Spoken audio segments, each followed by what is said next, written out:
सुन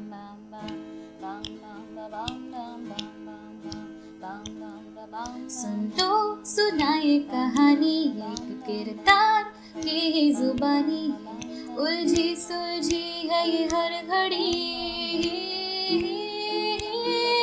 पल है कुछ से रुमानी, पल है कुछ से दीवानी, बहका बहका सा है हर कोई, कैसे फिर बतलाए क्या है ये फुलझड़ी, कैसे फिर सुलझाए उलझी हुई हर कड़ी। तो आओ फिर सुन लो यहाँ the story of a PhD,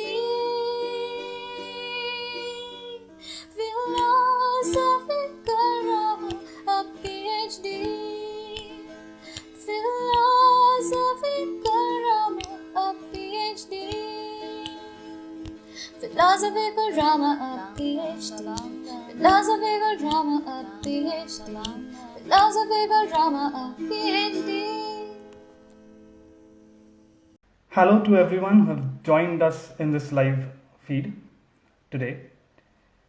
Me and Sukanya started out this show about a month and a half ago, where we were looking for exploring the process of the most prestigious degree in academia, which is PhD. Interestingly, within the last 1.5 months, we are overwhelmed to receive such immense response and wonderful feedback from a lot of people, and we really thank you from the bottom of our hearts for this wonderful feedback and this response that we've got. सखी सैया तो खूब ही कमात है, सखी सैया तो खूब ही कमात है, महंगाई डायन खाए जात है. Well, nothing related to PhD, but whatever is going on in the country right now, I thought it was my responsibility to just talk about it. I hope we soon have the problems of our farmers solved and get back to normal life in the country. इसी चीज़ पर कुछ सूझा था मुझे, तो मैंने कुछ लिख दिया था कि हम बाकी लोग न जाने किस दुनिया में इतने मसरूफ़ थे हम, न जाने किस दुनिया में इतने मसरूफ़ थे हम कि इर्द गिर्द सारा ज़माना जल गया और हम पानी के चटकारे लेते रह गए. On this note, welcome, a cold, warm welcome. Cold because it's winter. Winter has set in most parts of the northern hemisphere, and we have people joining in from India, from Europe, and from US. Well, it's really up. They are up early if they have joined in from the US. Thank you so much again for joining. Today's guest is one of my dear friends who is unique in his own way. I would say one who does not have a theory of life, has never lived it, and this sentence actually means directly to what he believes in, and it's my pleasure to invite him on the show. Dr. Sandip George, he's my friend from IISER Pune, who completed his PhD at IISER Pune and is presently doing his postdoc at Groningen in Netherlands. And I'm going to try and add him to the show. Hello. Hey, Amogh. How's it going, man? Not bad at all. Not bad at all. Nice to see your wonderful locks. Yeah, I envy you with that. So, it welcome gets to the show. longer every time this happens. Yeah, thanks, man. Yeah. Welcome to the show. And it's great to have you on this show as the fifth storyteller. Thank you. Thank you for having me. Maybe you can increase your volume a little bit so that we can. Is it not? Let me see. If I speak into the mic, is this a little better? Yeah. This is much better. Brilliant. Yep. Perfect. First and foremost, let me know what you think is PhD. Not the cliche definition, but what you think as a person. Um, what I think is a PhD. Okay. Well, I thought personally for me, I thought it was a step forward towards doing independent research. I think Okay. that was the most important aspect of a PhD for me. It seemed like a necessary intermediate step. Oh, okay. And Uh, then let me know about your background. So you're from Kerala, from Trivandrum. yeah, And yes, how yes. was it before you decided to take this step of doing a PhD? Well, uh, it so yeah, I grew up in Trivandrum, and then I did my undergrad in Delhi. Mhm. Um, and uh, weirdly, I think so my dad has a PhD as well. So Wow. it uh, well, so I guess in some sense it always seemed like a possible career choice at some point to do this. And yeah, the steps that led towards it, I mean, that's probably more complicated, I think. I Okay. think I really like my undergrad work. So I did Mhm. physics. I really liked physics. So I wanted to do it in the long run. And I joined the in PhD program at IISER. Okay, you sound very simple about the process of taking the step, but was it really that simple? Do you want to go through that part when you were applying for different positions at different places? Yeah, sure. It was so okay. A lot of it, I think, was what do you call it? I mean, we have this thing in Kerala. It's like so you make these steam cakes called putta. So you put it into Okay. like a little a tube kind of thingy, and then you Mhm. steam it, and then you push it out. And I think it was kind of like streamlined like that in some sense. So like the thing was at the end of my BSc. I personally, of course, I always like physics, but a lot of my friends also were deeply interested in physics. So it just, I think a lot of what we do, perhaps, and at least what I do, is influenced by what people around me did, and a Mhm. lot of them were going for PhDs, and I thought it just made sense. Okay. Okay. Um, that's interesting to know because it is a big step indeed, right? Thinking about doing a PhD and joining a program such as an integrated PhD program where you are trying to commit yourselves to a dual degree program for a length of 6 years or 7 years. It is Hmm. indeed a big commitment. Yeah. Uh, Talk me through your first few years in IISER as a fresh integrated PhD student going through courses and other things. What was it like? Okay, so to be honest, one of the things the first few years, to be honest, were probably a little tougher than it progressed. Mhm. Mhm. Um, because I think when I came in, I was suffering from severe imposter syndrome, which I think all of us probably Oh, have to some degree. okay. But the truth was like you come here and then you're not so I'm not particularly brilliant at math or anything. I mean, I like Mhm. physics, and there were a lot of maths courses, and it meant that you had to um, I guess it meant that you had to work through it in some sense. And Mhm. when you're not natural at something, you always have this thing of whether the effort you put in is enough. And so I think the first semester, especially for me, was a little tough because I wasn't used to relative grading. And when you get like terrible quiz results, like midsem results, then you're always like, maybe it's like maybe this semester was great, but maybe this is the end of it.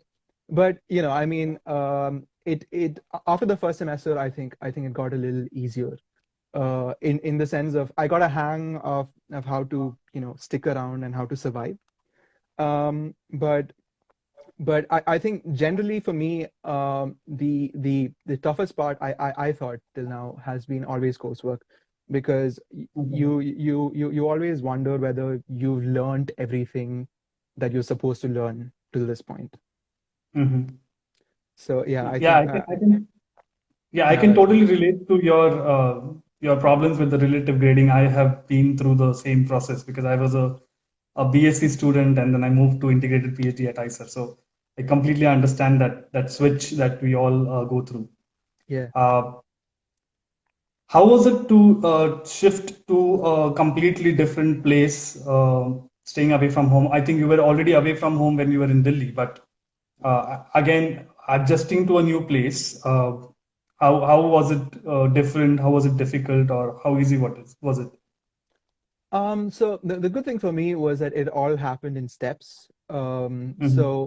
So my undergrad was in Delhi, but my dad was already in Delhi. So he had Oh, been transferred to Delhi a couple of years before that. So I was staying with him. But it was still like a gradual step forward. mm-hmm. And then so after my undergrad, I actually spent a year at the Radio Astronomy Center in Ooty, where I was doing a year-long project. And over there, I had exactly one friend from my undergrad who was also doing a project there. So that was a Okay. step. That step was also a little easier. And then it just made sense because when I came to Pune, then this meant like there was nobody around. So yeah, it was a little scary at first, but I think because it happened so incrementally, it was a little easier to handle. Wow. I mean, I like the way you're taking through the process because it's interesting to know that how one looks at this transition from undergrad to masters to PhD and moving at different places. So that's really interesting to know. Uh, how was it to choose a lab or to exactly know that okay, this is the broad field that I want to work in? I mean, physics is definitely the broader field, but in physics, how do you really go and go to that level that okay, this is where I want to work? So I think one of the things that influenced me was especially in a physics undergrad, Mhm. in a physics undergrad, you are taught to believe that theory is something great, and Okay.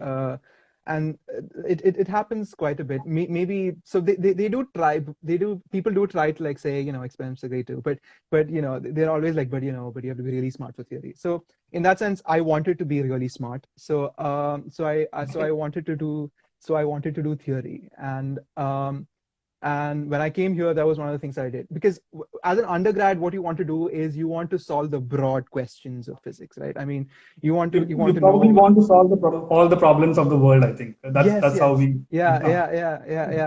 And you want to know like all the big questions. You want to know, I don't know, like the expansion of the universe, or black holes, or Yeah. GR, or quantum mechanics, and I want to do that, and I think so in that sense, I had this really closed mind, towards experiments, so that got rid of Mhm. most, about half of it.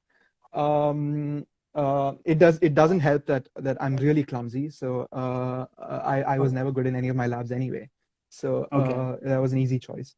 And then the other thing was that the year I spent at the Radio Astronomy Center in Ooty, Mhm. we worked on astronomy quite a bit, and I really liked that. I liked what we were looking at. I like the fact that you can really measure something with a telescope that's like, I mean, something's many, many, many light years away, and then you get to see something here, and Mhm. then, hey, look, I know Yeah. something about the Mhm. internal structure.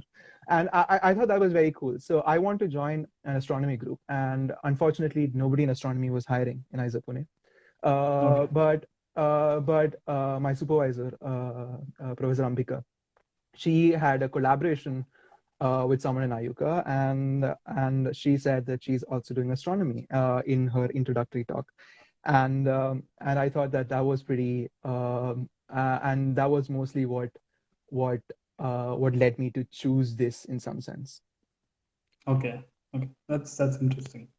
Um, so you've not been doing extensive experiments in the lab in PhD. With this Computational experiments. so-called, sorry, Computational experiments.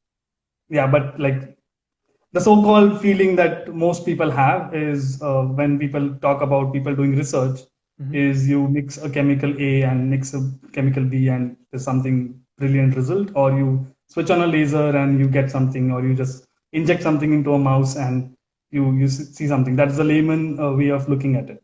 Right. But you've been working on computational stuff, and how was a typical day in your lab then? Well, okay, it's gonna be tougher. A typical day would probably begin pretty late because I sleep late, and I think I'd go to the office, and I think, well, it typically, I think the first thing I would do is to probably I need about half an hour to an hour to just settle in to the fact that I'm in an office. Yeah. I do things which most people as in shouldn't be doing in a lab, like browsing social media, what's happening in the news, etc. And then I think I spend a little bit of time trying to argue. So I had an office mate.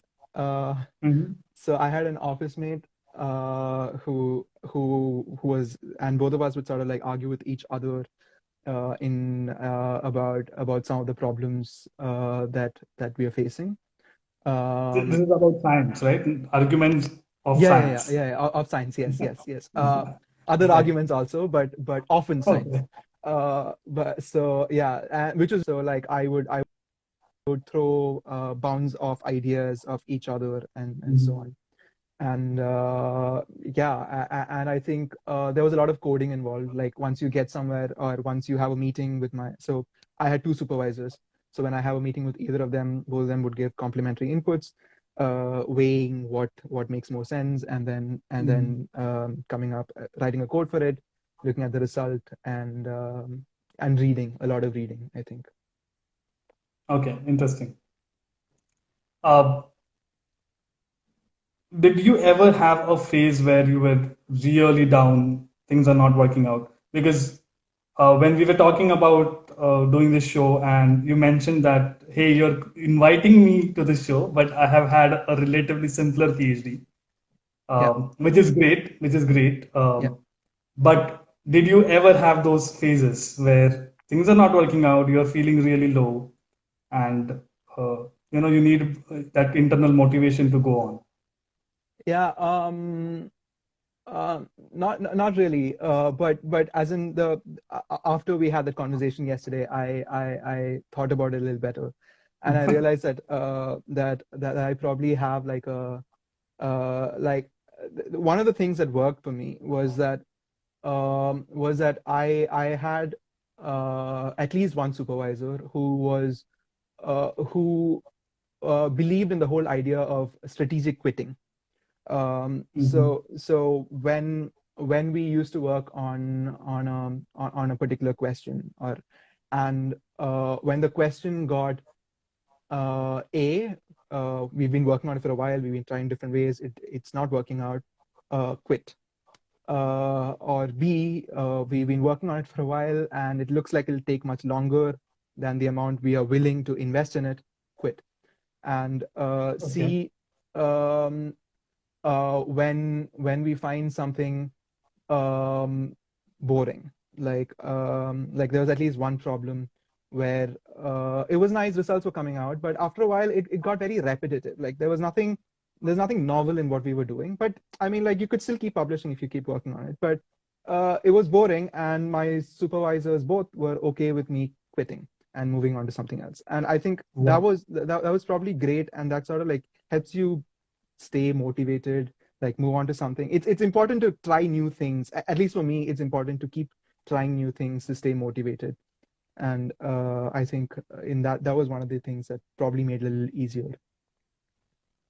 Okay. So you mentioned your supervisor supporting you that if you say this is boring, this is repetitive, let's move on. Yeah, And they're supportive of that, and which is rare. We don't hear such stories from PhD students in general.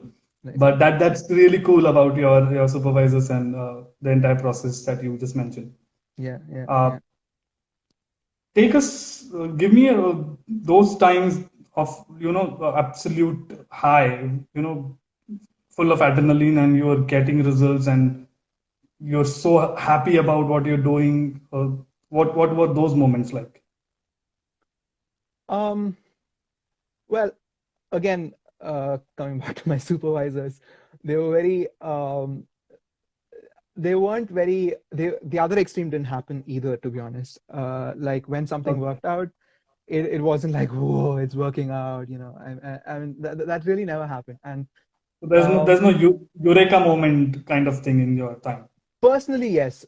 Personally, there are plenty of moments, and I get excited very prematurely, very often, and but it's also kind of cool because it's nice because you get excited, then you try to you explain it to like either a colleague or like a friend or like a supervisor, and then they either shoot you down or they debate with you, and those were quite nice for me, and I think at least once I remember there was this huge data set that we were analyzing. So a large part of it, about half my PhD was on data analysis of some stars. Mhm. It was a huge data set. And one of the things so I found what I thought was a very cool pattern in the way these stars behave. And I remember going and telling my supervisor about it, my supervisor in Ayuka, and he listened to the whole thing very patiently, and he's like, "Yeah, sounds like the plot of a B-grade Bollywood movie." And Okay. I mean, the good thing is it did get published in I mean, he's encouraging, but he also like lets you like pushes you down a little bit so that you're more or less Okay. realistic about, because when you see something new, you get the feeling that this is it. I have Yeah. solved all the problems of the world, but it's really not, and it often is just a B grade Bollywood movie. But you think it's nice because you made it. So yeah, Wow. Okay. We're having a lot of comments from a lot of members in the audience. yeah. Uh, Most of of them course, most I of them cannot are I mean. cannot take up. Sorry. Most of them are just being mean. Stop it, Kichi. Yeah, okay. Yeah, I mean, there's just talking about your wonderful relationship with your supervisors, and having a good jolly time in your lab. So that is really cool about having such a PhD. Uh, so which takes a big chunk of the discussion away, because you've not had those struggles in a good way. You've not had those real disaster struggles in your PhD. Uh, Yeah, but you must be surrounded by people who are going through some struggles, right? You are in a place where everybody's doing a PhD, literally everybody, mm-hmm, and they're having their individual set of struggles, mm-hmm, unique in every way. mm-hmm, Although we are in the same boat, but facing real life hardships in the lab, at emotional level, at a professional level as well. Uh, which connects me to my most important part of the discussion, which is mental health. right. And I think it's one of the most neglected parts in academia. Yeah. People don't talk about it, don't accept it. What is your opinion about it? What are your experiences with, not maybe personally, but with people around you going through such troubled times? Um. Okay. So, maybe I can do this in at least two bits. As far as my PhD was concerned, I thought um one of the things that hugely helped with my mental health at any point was the fact that a knowledge that my supervisors were always in my corner. So Mm-hmm. and that was a really useful thing, because it makes it a little less scary, right? I mean, it's not, because I often find that for a lot of my friends, um, for instance, if you have a public meeting, the supervisors always are also like, you feel like they're against the student, and Mm-hmm. Mm-hmm. that is Yeah. that can really mess with your head, I think. And on the other hand, my supervisors were always on my side, which was great. So they would help me prepare even things that were very sorry. People are sending me random text to annoy me on the background. So there were they were always, whether even if it's something more personal, like, like something that they don't really have to help with, I mean, they always like, at least my supervisors always help me out, and that was super useful for me. And Yeah. even otherwise, I think I had a really great support system. I had a really supportive lab. Everybody in the lab Mm-hmm. was super nice. Was always willing to help if I had troubles, especially in the earlier half. There are always people who would like even come out with you at midnight if you had to get a poster done in the last second.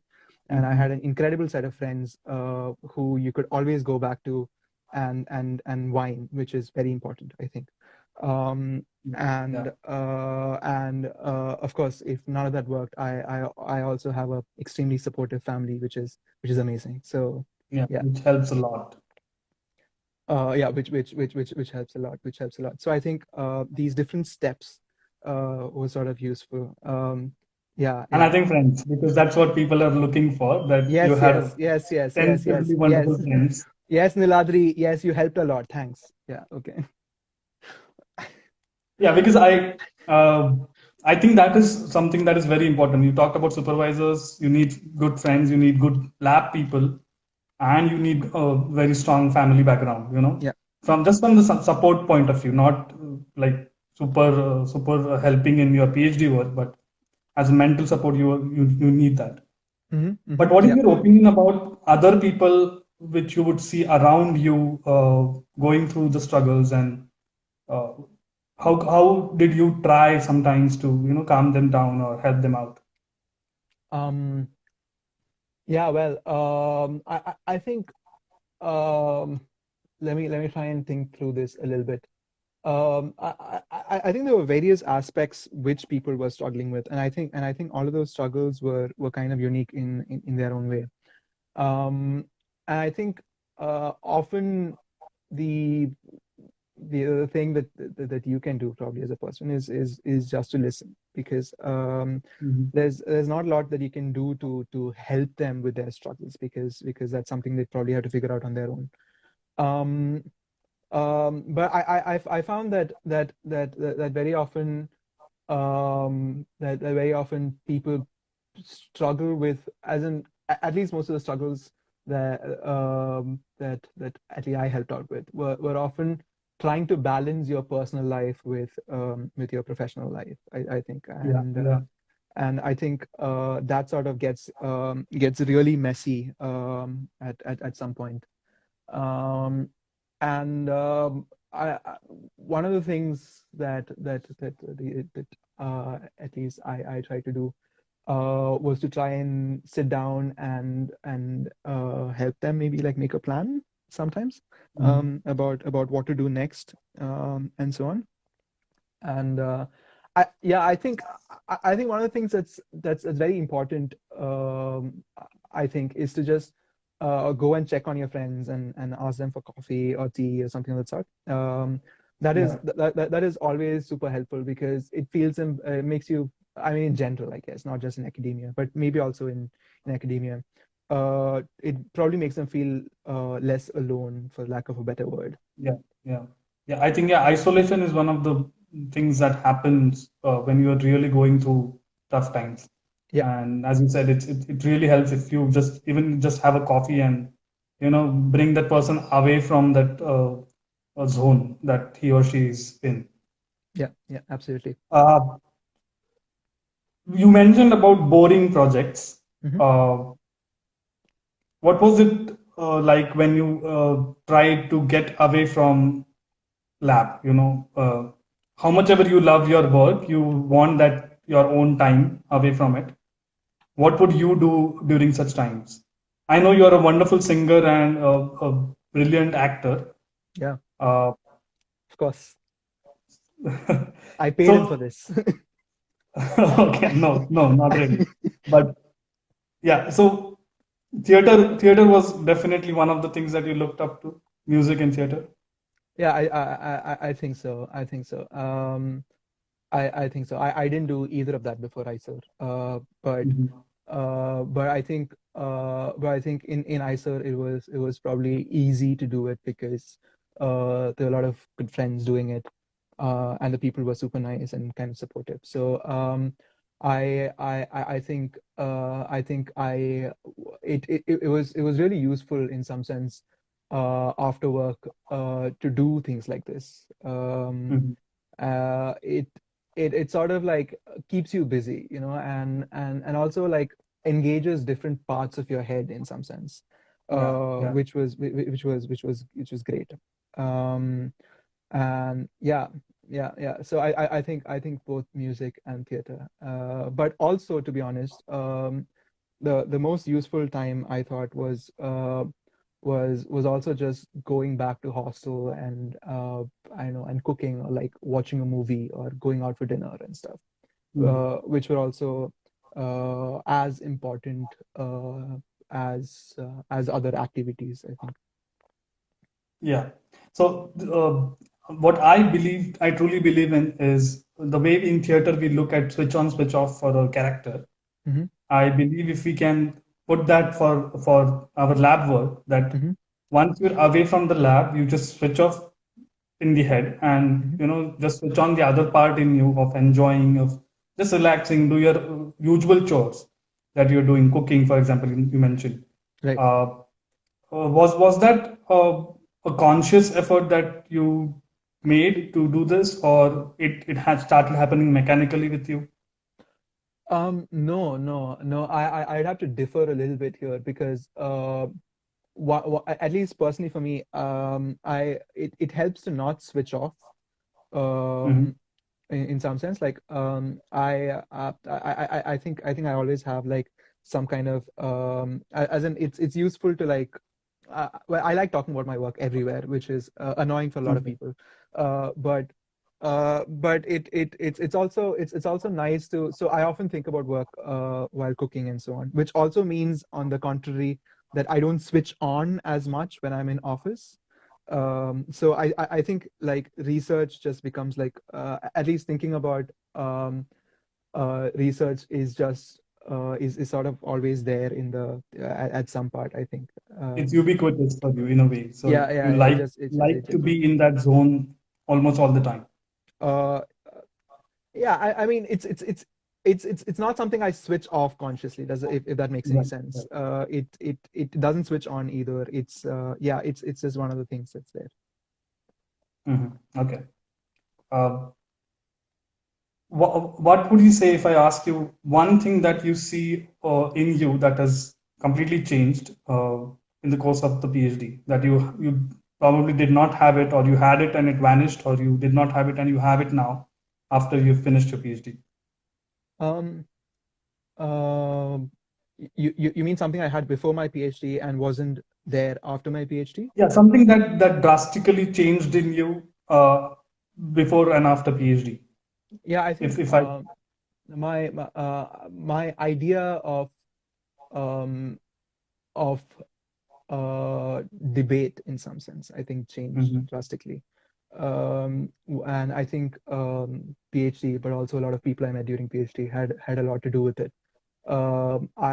In my undergrad, I had always thought of debate as being putting forward your points, and I thought that was Mhm. nice. I mean, that's an important aspect of debate, but I thought what was equally important in some sense was understanding the other side, and especially in scientific debate, like if you're just going to keep talking without hearing, then you're not going to progress. And I think that was a huge difference from the way I saw things before my PhD and after.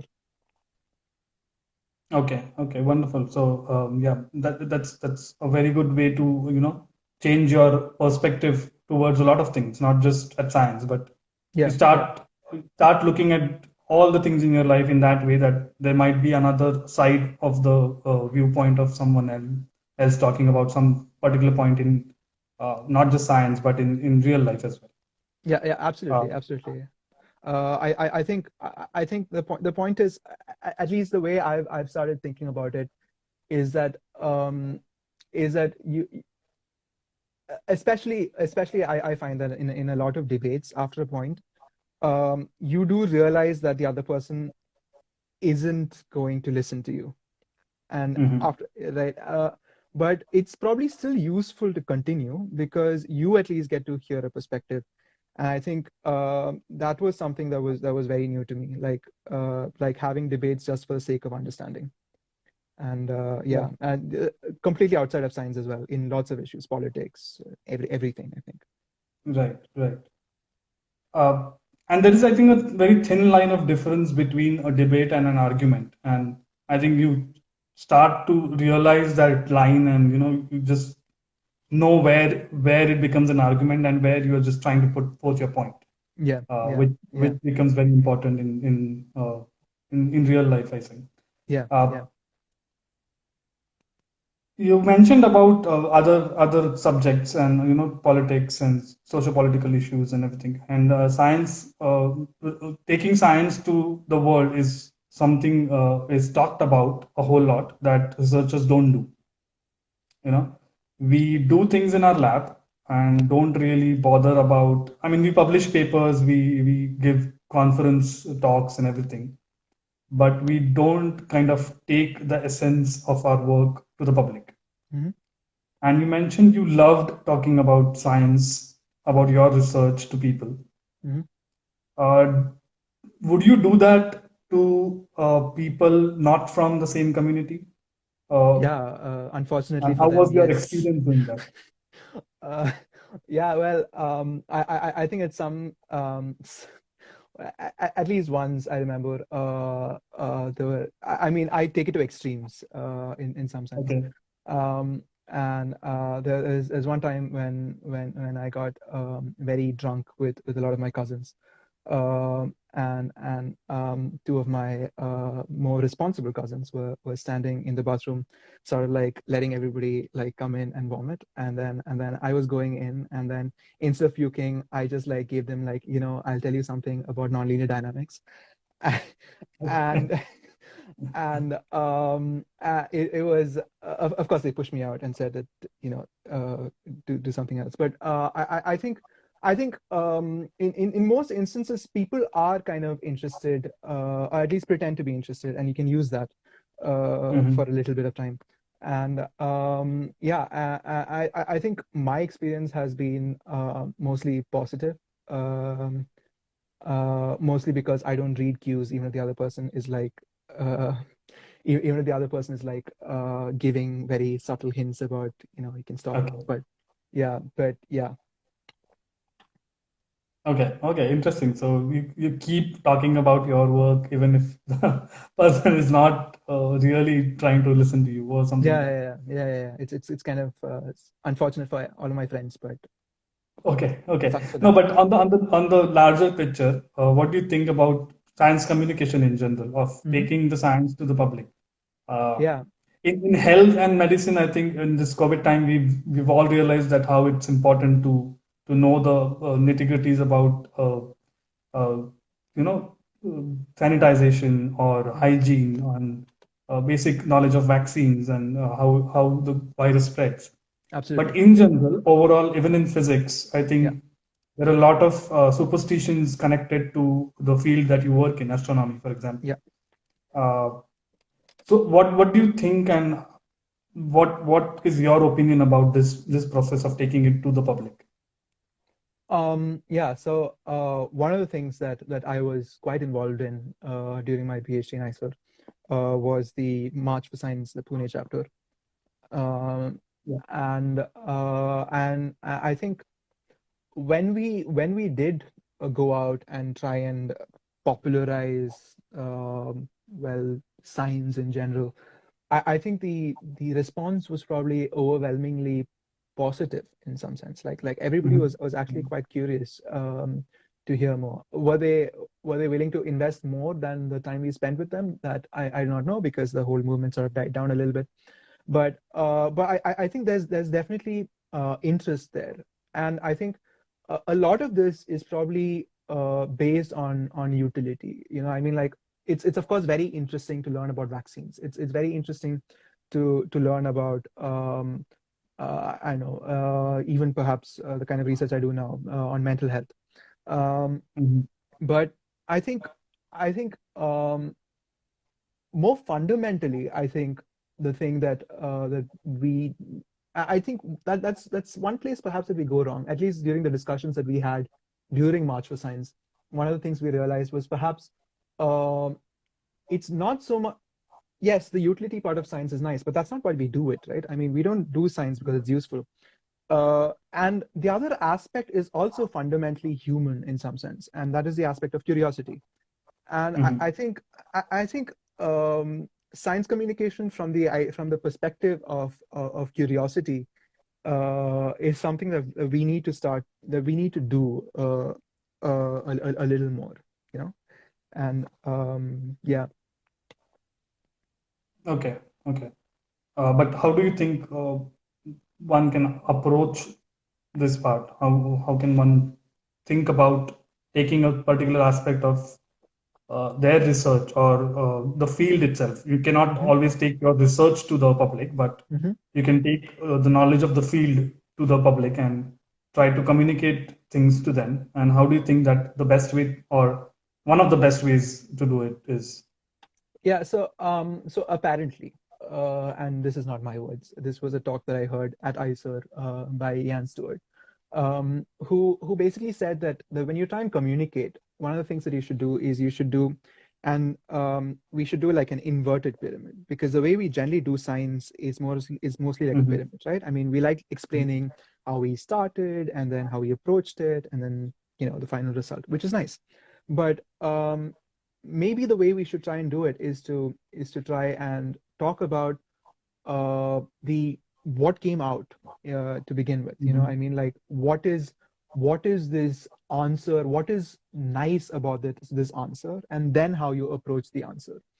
Or Mhm. Okay. maybe the approach isn't also that interesting for everyone, but the aspects of the answer and why you think that is important, I think that's probably a useful way to communicate. Yeah, yeah, that's wonderful. Uh, because you bring the bigger picture to the audience first and let them know what actually is happening, and then you just discuss how we've gone about doing it. Absolutely, That's interesting. absolutely. That's For instance, interesting. like we could always I think something like global warming or something like that actually captures the attention of people. and Hmm. um and then a lot of the work that I do right now, which is on something called as early warning signals, Hmm. right? I mean, talking about this thing that has a final application, and then going back to why your research is important in that, may be more captivating than telling people about the theory of early warning signals, and then said, hey, one of the applications is climate change. Yeah, yeah, yeah. I see your point there. Yeah, completely. Yeah. Wonderful. Uh, what is it now that you have finished a PhD Mhm. and you're looking back at these many years that you've spent getting a PhD? I know you have had a simpler version of the PhD than most others, but uh, how do you look back now, and how do you look at people or advise people about doing a PhD? Whoever comes to you for suggestions or opinions. Um, I think I'm one of those people who is super optimistic. So I Mhm. keep pushing everybody who who comes to me that you should really do a PhD. And I think I more or less stick with that, because it's okay if you don't like it after a year or a year and a half and you quit. I Mhm. mean, there's no big deal. Um, but but I think the process is really exciting. I think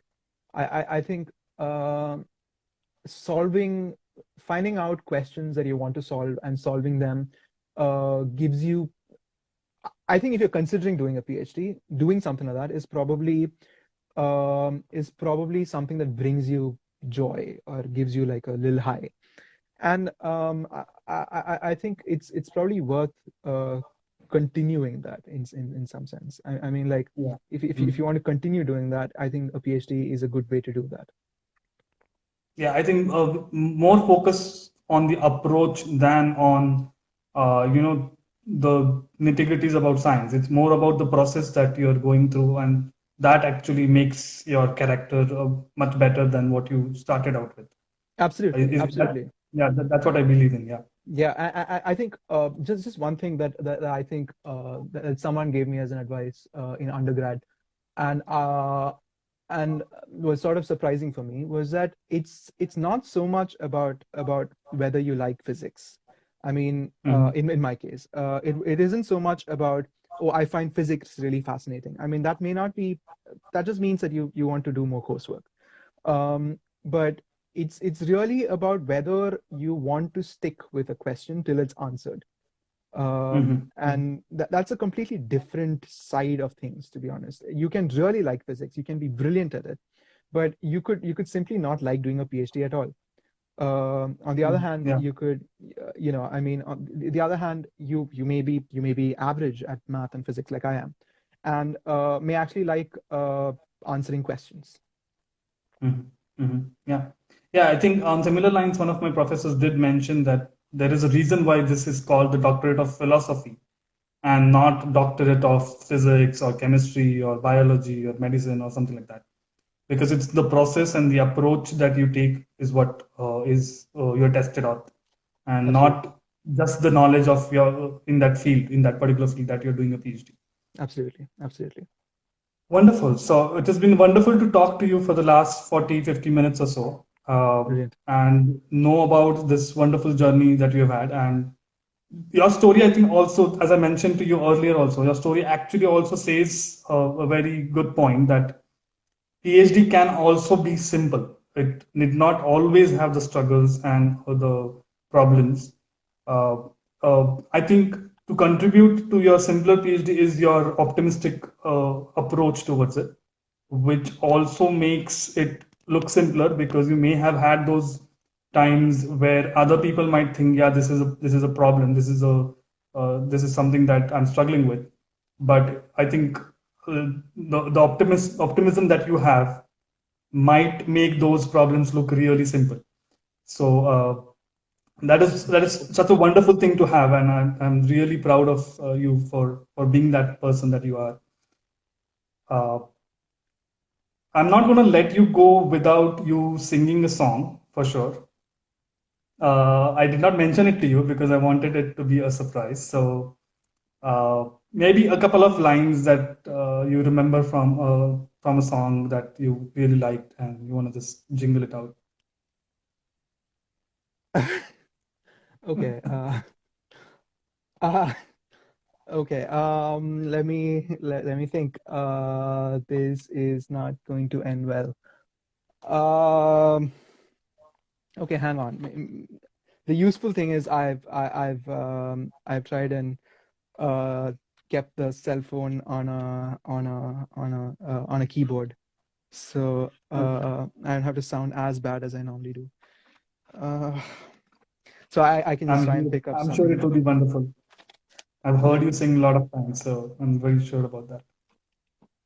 Uh, okay, let's see.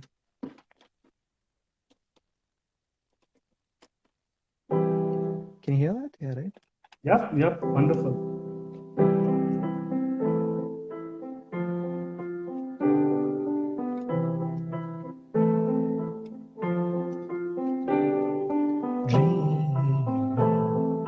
Dream, dream, dream, dream, dream, dream, dream, when I want you in my arms and I want you in all your charms whenever I want you. All I have to do is dream.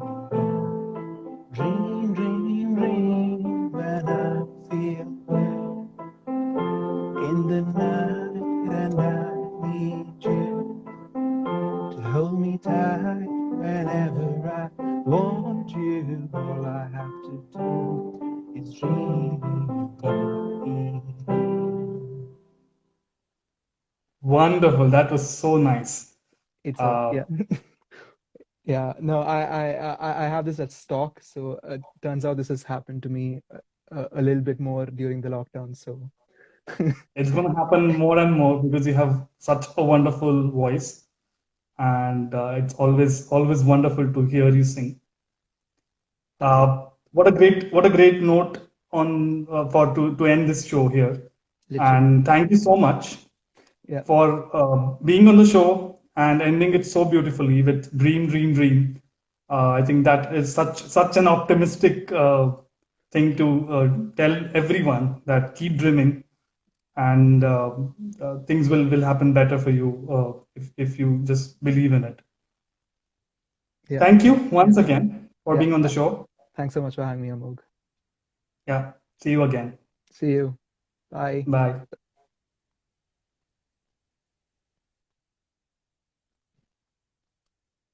That was the most beautiful stories of PhD so far from none other than Sandip George. Albert Einstein once said, the only apt source of knowledge is the experience. Experience makes you richer in knowledge.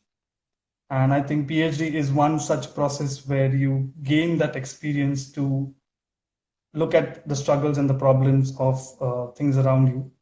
And it just makes you more better equipped to look at these problems. I'm not going to talk more because I want you to stay with the song Sandeep just sang, Dream, Dream, Dream, and believe in your dreams and go ahead with it.